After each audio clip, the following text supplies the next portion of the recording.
Updating some breaking news we've been following tonight in the southwest suburbs. Investigators are still trying to figure out how this massive tent collapsed, injuring more than 24 workers at a company lunch in Bedford Park. CBS 2's Jermont Terry live for us at the scene tonight. Jermont? Joe, you can see that this tent is still flipped over my shoulder. Now, this is where employees ran for cover after the heavy tent came crashing down. Now, tonight I had a chance to talk to some workers and some of their relatives off camera. They tell me that this tent, it really goes up every year. But today, they noticed something visibly missing. No sandbags or weights around the tent.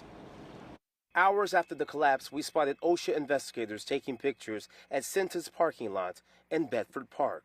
We're told the tent was packed with people enjoying an employee luncheon when out of nowhere there were screams. The industrial event tent and the parking lot collapsed, injuring 26, sending 5 to hospitals with serious injuries when those bars and canopy toppled. You know, you're talking about thousands of pounds.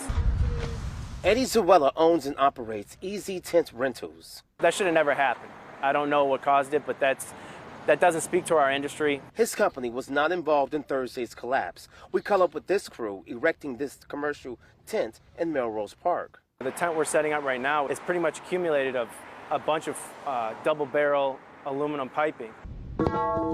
He says those in the industry are talking about the accident, but many have already ruled out weather. Today's weather was beautiful. I don't know what the wind gusts were, but it really is non-existent.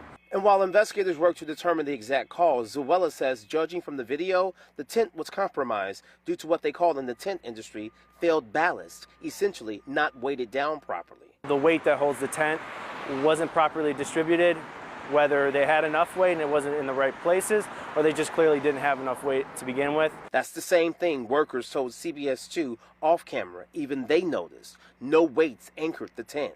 But because it was not windy, many didn't think much of it.